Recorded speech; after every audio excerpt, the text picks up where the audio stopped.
Hola Venezuela, arriba los corazones, la vida es un contrapeso. Bienvenidos al programa del día de hoy, yo soy Wilmer Rosas desde Caracas, Venezuela, a través de Canal I. Para ti, la balanza de la opinión pública en Canal I intentará en el día de hoy mantenerse siempre objetivo, muy a propósito de lo que está ocurriendo en el país. Postelectoral 15 de abril y hoy está el secretario general del MAS, abogado, luchador social, Felipe Mujica. Gracias, Felipe, nuevamente por estar con nosotros. ¿Cómo estás, Wilmer? Bueno, Felipe, ayúdanos a entender la historia contemporánea muy rápidamente, porque esto no es nuevo lo que está ocurriendo. Si tomamos en consideración resultados electorales muy estrechos, como el del 68 con Caldera, después con Luis Herrera Camping, en el primero 0,68%, si mal no recuerdo, y después el 3% con Luis Herrera. Y este es un margen muy estrecho que provoca reacciones, pero hay que entender lo que ha ocurrido en casos similares. ¿Por qué no empezamos por ahí? Sí, yo creo que el resultado que se produjo ayer es una ratificación de que en Venezuela siempre existe la posibilidad de una reacción que va mucho más allá de lo que eventualmente se pueda registrar y de lo que tú puedas documentar en términos de cuál puedes tú prever que es el resultado. Eso que pasó ayer, si tú buscas algunas referencias en nuestra historia, además de esos datos que tú estás dando de resultados electorales apretados, nosotros hemos tenido sorpresas, porque en mi opinión lo de ayer es una gran sorpresa desde el punto de vista del comportamiento político de los venezolanos, porque nadie la pudo diagnosticar exactamente que se iba a producir. Había una radiografía previa. Pues. No la había, nadie la tenía. Esa es la verdad. Las encuestadoras estuvieron muy lejanas, después se acercaron, pero en verdad nadie tenía un cuadro similar. Con decirte, por ejemplo, que hasta las 7, 8 de la noche ayer, las informaciones que yo tenía era que sectores del gobierno todavía se daban ganadores por 1 millón de votos, lo cual quiere decir que estaban absolutamente fuera de contexto, decían que tenían 10, 8, 12 puntos arriba, y te lo decían reiteradamente cuando tú tratabas de indagar en qué era lo que estaba ocurriendo, y todo lo que teníamos, el resto de factores, los conteos rápidos, los exit polls, lo que se tenía ya como resultado, indicaba que íbamos hacia unos números muy pequeños como más efecto. Estrecho, que fue lo que finalmente ocurrió. Ahora, esto que ocurre ayer, si tú buscas alguna referencia, por ejemplo, en el 57 se produce el plebiscito que convoca Pérez Jiménez. Pérez Jiménez gana el plebiscito por una diferencia determinada. Y un mes y unos días después Pérez Jiménez está fuera del gobierno. En el caso de Carlos Andrés Pérez gana unas elecciones con mucha amplitud y después toma una decisión que es el aumento del precio de la gasolina y se le produce el famoso Caracazo. Y en el propio periodo de estos 14 años hemos tenido resultados inesperados. Por ejemplo, el presidente de la República en el 2007 pierde una elección que él pensó, el presidente Chávez en aquel momento, pierde una elección que él jamás pensó que podía tener ese resultado, porque venía de ganarle la candidatura presidencial a Manuel Rosales con más de 3 millones de votos. Sin embargo, en un año, en diciembre del año 2007, después de haber cerrado el Canal 2, se hace el referéndum sobre la reforma constitucional y Chávez pierde la elección, porque más que decir que ahí ganó la oposición, lo que ocurrió fue que perdió Chávez, porque Chávez perdió más de 3 millones de votos en ese momento, en un año. Eso puede ser incluso un récord mundial. Yo recuerdo que allí, y es válido acotar, porque entonces después los chavistas, tú sabes, en contrapeso. Recuerdo que en esa oportunidad el presidente reconoció lo que estaba ocurriendo, lo que definitivamente ocurrió en el 2007. Ahora, déjame traérmelo rápidamente por cuestiones del tiempo. Fíjate, ayer el rector Vicente Díaz, en una rueda de prensa después de los resultados emitidos por Tibisay Luceno, dados a conocer por Tibisay Luceno, él habla de que él empieza este discurso así, esa declaración. Él dice que él no contradice los resultados, sino que para que haya mayor garantía de transparencia es necesario hacer el 100% de la auditoría. Yo recuerdo exactamente, esto es muy importante lo que él dice, fíjate lo que él dice, no desconozco los resultados, más bien para garantizar aún más. ¿Qué te parece ese comentario? Porque eso ha generado después el propio Maduro, presidente electo, Maduro dice que no hay ningún problema, que se puede hacer la auditoría del 100% de las cajas. Capriles le dice lo mismo. Entonces, ¿en qué estamos ahora? Bueno, yo creo que la declaración de Vicente Díaz y la que produjo Maduro previamente, porque el primero que habló abiertamente del tema fue Maduro, porque fue el primero que declaró. Maduro en su intervención desde el Miraflores, refiriéndose a ese tema específicamente, dijo, bueno, está planteada la auditoría, yo no tengo ningún problema en que se haga el 100% de la auditoría. Desde el punto de vista formal, desde el punto de vista legal, estamos hablando de un procedimiento que está establecido claramente en la ley, en donde se establece una auditoría, esa auditoría ha ido creciendo en el número, creo que en este momento está en el 52%, pero hay la posibilidad de auditar el 100%. Y creo que en este momento a todo el país, a toda la sociedad venezolana, nos conviene abiertamente que esa auditoría se haga a la brevedad posible.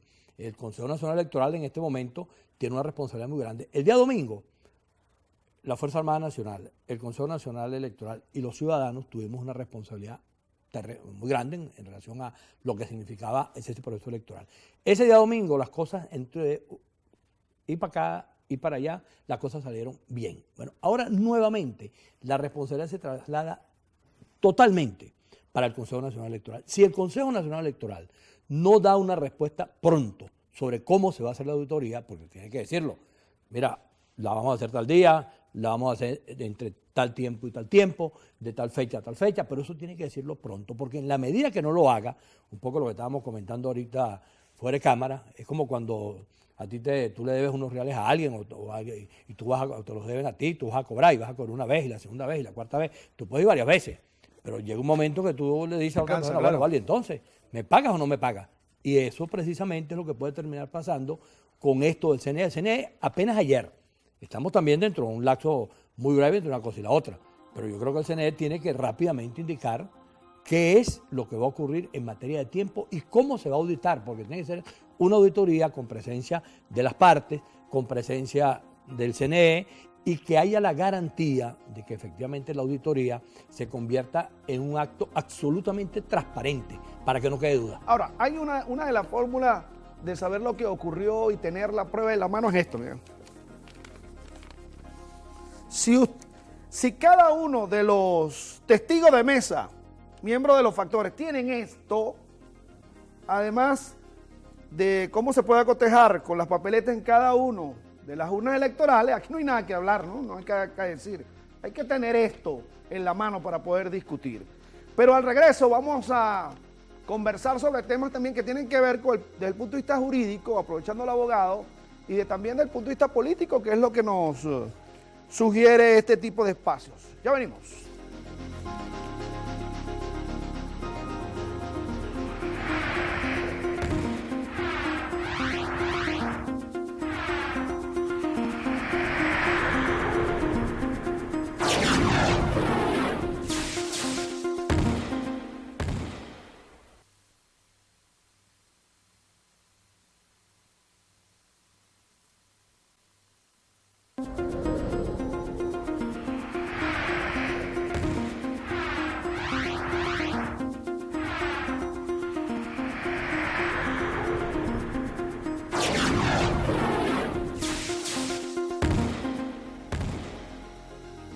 Continuamos en Contrapeso. Yo decía en el segmento anterior que una de las fórmulas de saber qué es lo que pasó en las elecciones, si todo el mundo tenía sus testigos de mesa, es tener esto, el acta de escrutinio, además de que se cotejen pues las papeletas en cada uno de las urnas electorales del día de ayer, de este domingo 14 de abril, día histórico para Venezuela. Una oportunidad yo estaba conversando con Leonardo Montiel Ortega, estaba en el Consejo Nacional Electoral, por cierto en esa oportunidad estaba Juan José Caldera y otros amigos, Ramón Flores también estaba en ese día. Leonardo Montiel Ortega nos refería que él vivió el hecho cuando le querían escamotear la victoria a Rafael Caldera, la primera victoria. Y vino Carlos Andrés Pérez, fíjate lo que es la historia, le decía Leonardo Montiel Ortega, que fue el que separó, uno de los que separó y que dijo, no, hay que reconocer el triunfo, así sea por un voto. Estamos en presencia de qué, porque hay que explicarle, ayúdanos eso, Felipe, hay que explicarle al país que aquí se gana la elección con un voto. Aquí nadie dijo que tenías que obtener las 3/3 partes, la mitad más uno, en fin. ¿Cómo se gana una elección? Y la otra cosa, ¿quién proclama? ¿Y por qué es necesario observar ese camino cuya facultad jurídica y constitucional la tiene el Consejo Nacional Electoral. Yo no sé si tú sabes que yo fui funcionario del CNE 15 años. Así es. Y además fui director legal de partido político casi más o menos por ese mismo... Me lo refrescaste. Entonces, las prácticas electorales y todos estos problemas de los reclamos, de los procedimientos, cómo hacerlo, primero hay una normativa, hay unos reglamentos y hay unos procedimientos para hacer eso. ¿Qué es lo que está planteado cuando se habla del reconteo? Hay un esquema que son las auditorías que se hacen al final de cada proceso. Esas auditorías deben estar hechas al final de cada evento electoral, en el centro electoral, en las mesas seleccionadas, se hace una auditoría. Y esa auditoría, pues en términos estadísticos, se compara para ver si coincide con el resultado total. Hay otros procedimientos. Yo puedo, por ejemplo, establecer que eso que tú tienes, que es un acta, me da a mí un resultado distinto al que está en el acta de proclamación. Y entonces yo digo, un momentico, este resultado que está acá no coincide con las actas totales que yo tengo recogido de todo el país. Ese es otro tipo de reclamación. Y puede haber también la posibilidad de que haya distintos recursos en materia de reconsideración. Y existe, por supuesto, el acto de la proclamación. La proclamación es un acto que es consecuencia del boletín que produce el Consejo Nacional Electoral. Cuando el CNE dice, este es el boletín, como se acostumbra ahora, sin que haya la posibilidad de que se produzcan variantes hacia el futuro sobre el resultado, y por lo tanto se proclama a fulano de tal. Bueno, el acto de la proclamación es un acto formal. Yo proclamo porque es una consecuencia del acta que yo he emitido. Claro, del anterior. El boletín oficial. Del boletín oficial. Cuando yo emito el boletín, yo tengo que proclamar. Ahora, ese acto de proclamación, que es el paso, digamos, legal que viene, es un acto también que perfectamente puede ser objeto de revisión. Y así como se proclama, se desproclama. Por eso yo he escuchado el planteamiento de la desproclamación desde el punto de vista formal, me parece que no es un camino acertado. Desde el punto de vista político puede ser un mecanismo, pero imagínate, yo se lo decía esta mañana o esta tarde a un amigo, le decía, pero ¿cómo tú piensas que el CNE puede producir un boletín y después dice, no proclamo hasta que se haga el reconteo? Bueno, reconteo un momentico. Entonces la situación de inseguridad jurídica que tú estás estableciendo es infinita. Sí, lo jurídicamente lógico establecido es que se emite el boletín y se proclama. Claro, no pasa nada, porque el hecho de que se proclame o no se proclame, yo entiendo el planteamiento político, el significado que puede decir no se proclamó a Maduro porque hay todavía dudas. Bueno, imagínate los efectos que eso tiene, para todos los lados, porque aquí estamos hablando de cosas. Sí, y el candidato opositor habló de ese tema. También habló, yo lo entiendo políticamente, yo no lo hubiese hecho, pero bueno, eso está planteado así. El CNE lo que debe hacer, simplemente, es asumir su proclamación, y si el resultado del reconteo produce que no fue Maduro quien ganó, sino que ganó Capriles, bueno, se desproclama a Maduro y se proclama a Capriles. Esas son, digamos, las condiciones. Claro, pero es que a mí me parece lo sensato, y no es porque, tú sabes que yo generalmente no sigo las líneas de opinión de los invitados. Tú opinas y eres importante para nosotros porque nos ayuda a hacer el programa. Pero tú estás diciendo algo muy sensato y muy importante. Lo que tú estás diciendo, fíjate, yo no habría hecho eso, porque eso está implícitamente en lo que pueda estar ocurriendo esta noche, mañana. Si cuando un candidato dice, mira, yo no estoy de acuerdo con eso, vamos a cacerolear, mañana hay una movilización. Es decir, políticamente eso lo entendemos. Ahora, tienen que estar de acuerdo que eso puede generar unas reacciones que... Bueno, sí, pero es que imaginémonos que estamos en presencia de unos derechos que están siendo reclamados por ciudadanos venezolanos. Por ejemplo, cuando se produjo el golpe contra Chávez en abril, bueno, nadie podía decir que los ciudadanos venezolanos que apoyaban a Chávez se quedaran en su casa, como en efecto no se quedaron, y salieron a defender a Chávez y a exigir que regresara Chávez. Bueno, en este caso los ciudadanos venezolanos que creen que Capriles gana, tienen todo el derecho también a protestar. Ahora la protesta tiene que ser democrática, tiene que ser pacífica, tienen todo el derecho a exigirle al CNE que produzca una respuesta pronto, porque ¿qué es lo que ocurre? Volvemos a lo mismo. La responsabilidad principal de lo que nos ocurra a nosotros como país en las decisiones que se tomen sobre esta materia que tenemos desde ayer es del Consejo Nacional Electoral. Ellos tienen los instrumentos, tienen la manera de hacerlo. Es imposible que un resultado como ese pueda ser manipulado de tal manera que no se pueda tener al final una alternativa absolutamente transparente sobre cómo se hizo el procedimiento. El CNE tiene que aligerar. Lo peor que nos puede ocurrir es que pase la semana y no haya respuesta.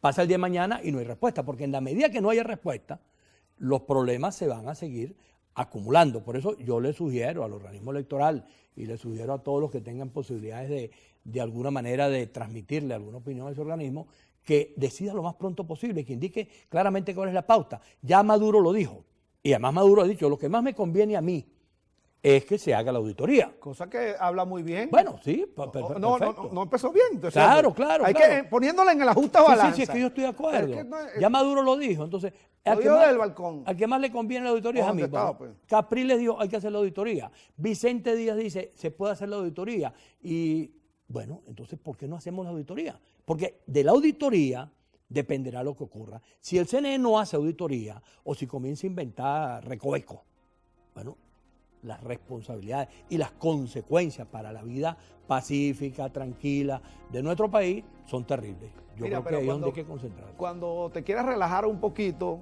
que es necesario, tú sabes, de vez en cuando tomarse un relax, porque es materia publicitaria a esta hora, porque es la hora.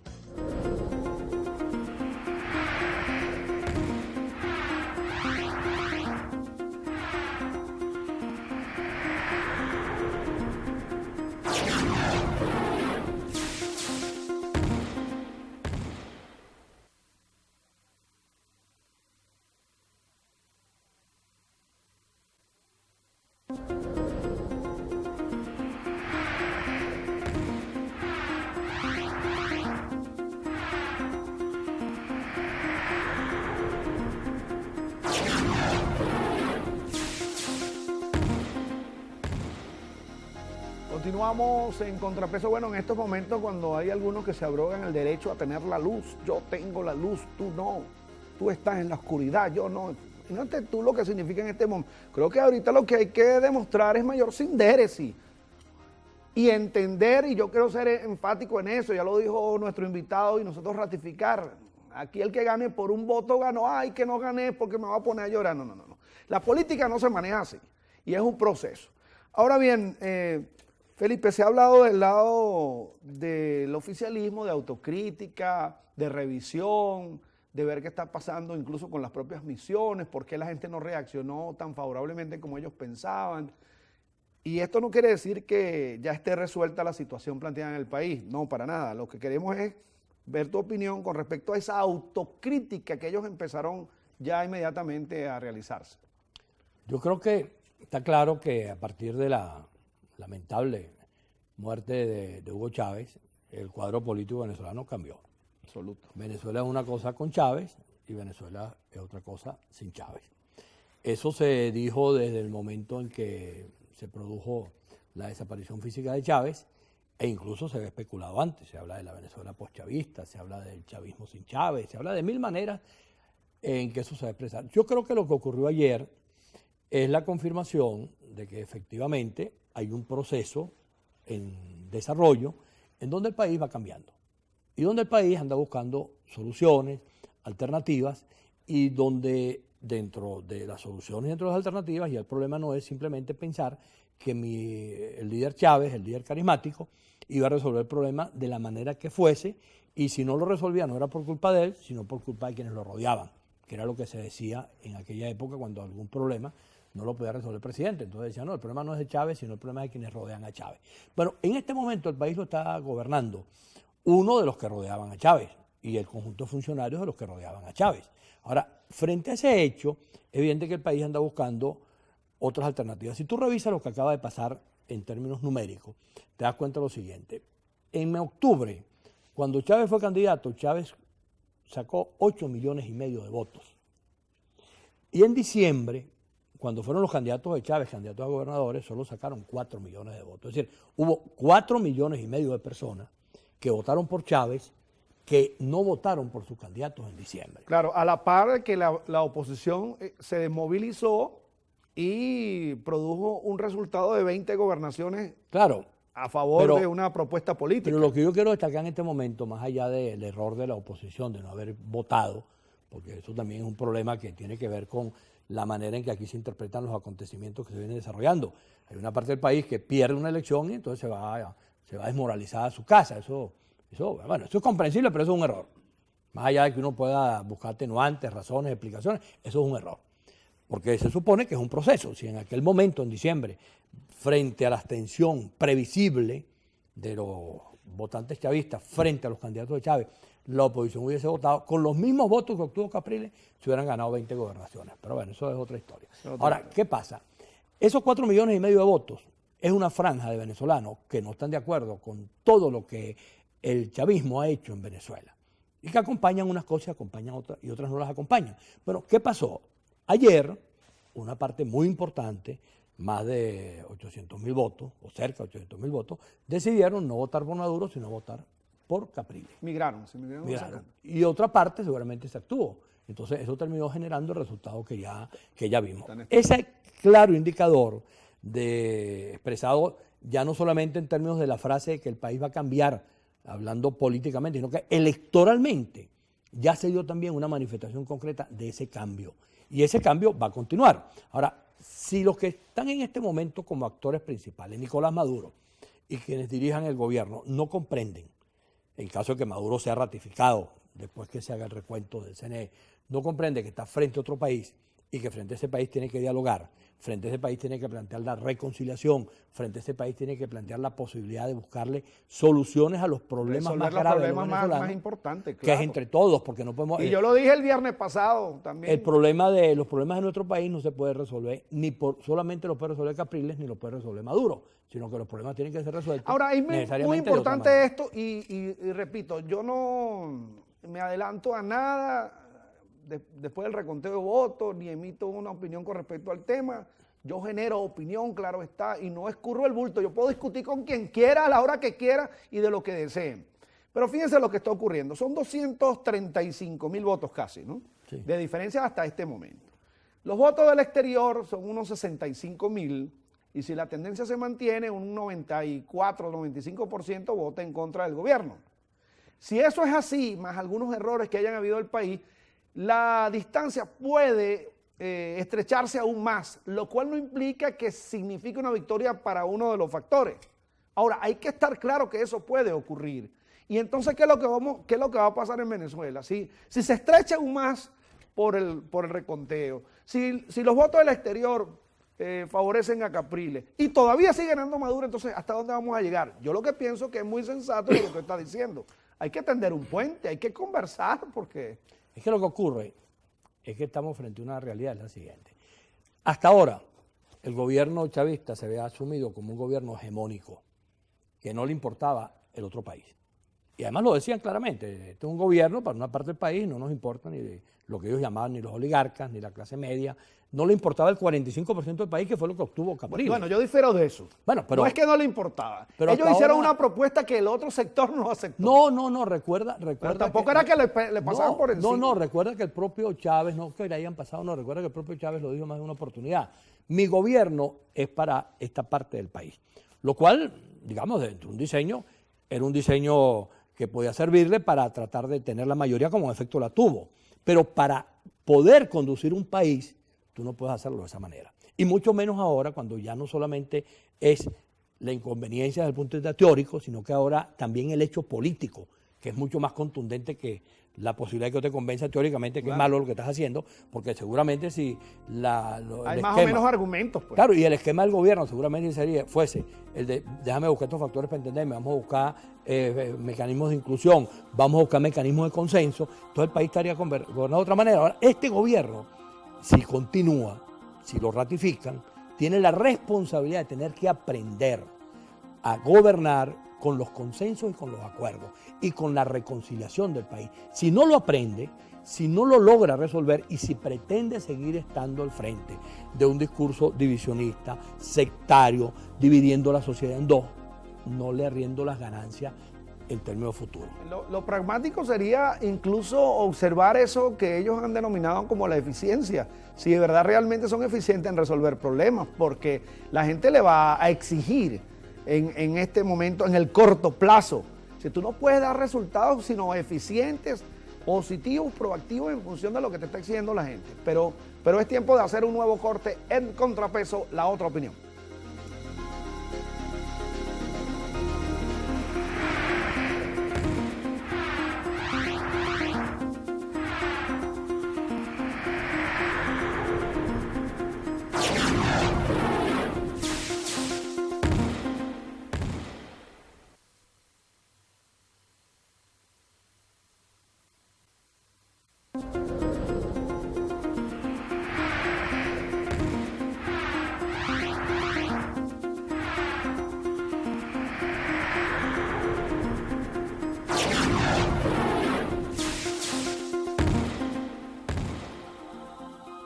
Bueno, continuamos en Contrapeso, la otra opinión. Ustedes saben que a los que hacemos opinión pública tenemos cierta posibilidad de dirigirnos a muchos miles o millones de personas en el país. Nos enviaban informaciones porque uno puede replicarlas en un momento determinado rápido, ¿no? Yo tomé la precaución de decirle a 4 o 5 amigos la fuente de lo que me estaban informando y lo hice por BlackBerry, ¿no? Aquí chiquitico. Las fuentes coincidían en una victoria de Maduro, pero se alejaban del hecho del término de la cantidad de votos.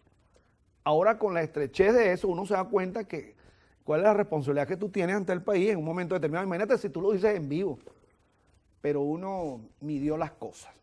Ahora, Felipe, el plano internacional. Sí, yo escuchaba en los medios públicos, por ejemplo, que en Chile no se quería reconocer, Sebastián Piñera no quería reconocer los resultados, España está presionando, Francia también. ¿Cómo ves tú el concierto de naciones participando en esta discusión política nacional y qué repercusión podría tener ello? Bueno, si tú lo sacas por resultados recientes, por ejemplo, lo que pasó en Honduras, lo que pasó en Paraguay, hablate de 2 países donde hubo decisiones, unas electorales y la otra de política. Aplicación de su normativa interna, de su constitución. De su constitución en el caso de Lugo. Sí. Te vas a conservar. Bueno, en el caso de Honduras también fue aplicando la constitución porque Zelaya intentó reelegirse. Acuérdate, bueno, está toda esa discusión. Pero en todo caso, fueron 2 situaciones de 2 países donde, producto de esos hechos, se generó decisiones correctas. Está claro lo siguiente. La geopolítica en el mundo y la geopolítica de América en este momento no permite la posibilidad de que se pueda cometer tropelías abiertamente sin que eso tenga un costo. Yo creo que el alerta que se está dando a nivel internacional fue el mismo alerta que se estaba dando previamente, cuando hubo opiniones de parlamentarios, opiniones de presidentes, sobre el requerimiento que fuese transparente. Entonces, yo creo que en este momento, más allá de lo, digamos, de la parte ventajista, pues que tiene miles de manifestaciones, nadie tiene una opinión en relación a que el Consejo Nacional Electoral haya podido manipular un resultado. Sí, alerta nuestro pelea. Entonces, ¿qué ocurre? Cuando yo digo, yo no sé si Piñera ha llegado a decir que reconoce o no reconoce, yo no he visto esa declaración. No, me refería a algunos personeros de los medios públicos que están haciendo alusión al tema. Bueno, yo creo que esas presiones van a seguir en el sentido de exigir lo que ha sido el centro de esta conversación, que el Consejo Nacional Electoral cumpla con su papel, con su responsabilidad y haga la auditoría en el tiempo que evite que eso se nos vaya a desmadrar. Si el Consejo permite que se desmadre el tema de la auditoría, porque comienza a eludirla, porque no da respuesta clara, porque evade, todas esas cosas que nosotros sabemos que pueden pasar. Evidentemente, el alerta, la situación que distintos gobiernos, parlamentarios, personalidades del mundo entero sobre el caso venezolano tienen en este momento, se pudiera tener un tenor distinto. Ahora, yo aspiro, y esto te lo digo absolutamente como venezolano, a que el Consejo Nacional Electoral nos resuelva el problema que tiene que resolver. Ahora, sin ningún tipo de alegoría propagandística ni política a esta hora, porque no es la idea del programa, y más bien a lo mejor la gente en el formato de hoy observan algunos cambios. Felipe, este pueblo, el opositor ha madurado, ha entendido que es un proceso lo que estamos viviendo, que, por ejemplo, ahí vienen elecciones municipales. Para mí es algo muy importante, 335 alcaldes, es decir, son cosas que uno va viviendo capítulo por capítulo. La gente ha madurado. Yo creo que el país ha comprendido la necesidad de reconocernos todos como venezolanos. Yo creo que una parte muy grande del país ha dejado atrás esa odiosa división de chavismo y antichavismo. Creo que eso ha quedado como parte de una historia política que pasó y que fue una gran confrontación, pero que ya el país no quiere seguir viviendo que la de historiografía esa se manera. encargará de... Sí, de evaluarla y Sí. de lo que cada uno de nosotros cometió a lo largo de ese proceso. Y habrá la manera de poder determinar todo eso. Pero es evidente que eso no es lo prioritario en este momento en la sociedad venezolana. La sociedad venezolana quiere reencontrarse. Que creo que la manera en que el tema de la reconciliación, como tema puntual de muchísima importancia, no sé si le hiciste seguimiento a un evento que se produjo el día viernes en Caracas, que fue convocado por personalidades de la conferencia episcopal, políticos, periodistas, y que tuvo una gran repercusión entre quienes pudieron hacerle seguimiento, indica que esa idea, ese tema de encontrarnos, de dialogar, de poder dejar atrás los enfrentamientos estériles para buscar la manera de entonces discutir qué vamos a hacer con la pobreza, que es un punto crucial. El problema de la reconciliación no es que hablen chavistas y no chavistas, no. El problema de la reconciliación es cómo vamos a resolver los problemas principales del país. ¿Cómo hacemos para entendernos que la pobreza es un problema principal en el cual tiene que estar involucrado no solamente quienes lo padecen, sino que tenemos que estar involucrados todos los venezolanos para que cada vez en Venezuela haya menos pobreza. El factor principal que genera la violencia, la inseguridad. Exacto, con todas las consecuencias que eso tiene, pero que es el punto principal. Las condiciones de injusticia, las condiciones de pobreza en que vive una parte muy grande de la sociedad venezolana no tienen nada que ver con Chávez, son anteriores a Chávez. Chávez quizás tiene el gran mérito de haberlas colocado en el centro. ¿Cuál es la fórmula o formato de redistribución de la riqueza? Todo lo que tiene que ver con eso. Ahora, eso tiene que formar parte de una estrategia y de un plan de país. Lo mismo lo que hay que hacer con el problema de la inseguridad, con el problema del empleo, con el problema de la educación, con el problema de la salud, con el problema de la libertad de los venezolanos en términos del ejercicio de la libertad. Todo eso forma parte de esas exigencias. Ahora, ¿cómo hacer para llegar allí? Y es donde yo creo que la sociedad, el país nos ha ido dando una pauta. Te lo comentaba ahora en broma, no es por casualidad que tengamos un resultado electoral casi 50-50. Alguien nos dijo, bueno, les voy a dejar ese problemita allí de cómo van a hacer con un país 50-50, a ver cómo lo van a resolver.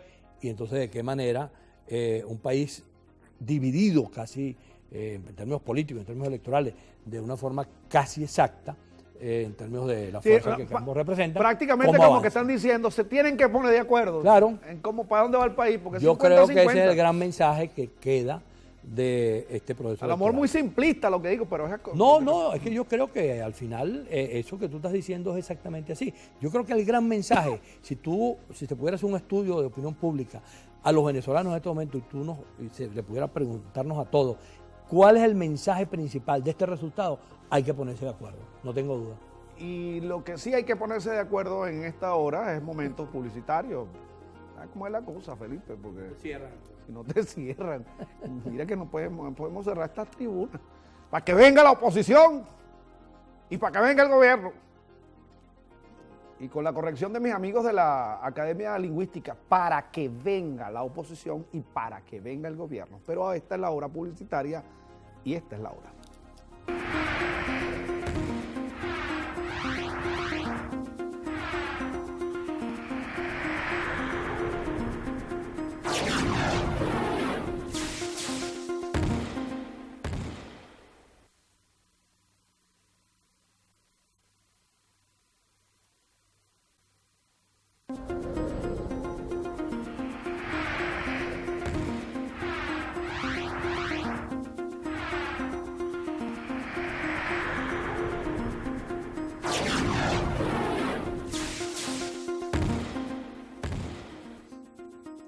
Continuamos en Contrapeso con Felipe Mujica. Felipe, ayúdame a una suerte de sugerencias, no un decálogo de lo que se debe hacer en Venezuela, no vamos a pretender tanto, pero sí una serie de sugerencias inmediatas para el gobierno que se legitime, que se proclame, que sea juramentado el 19 de abril.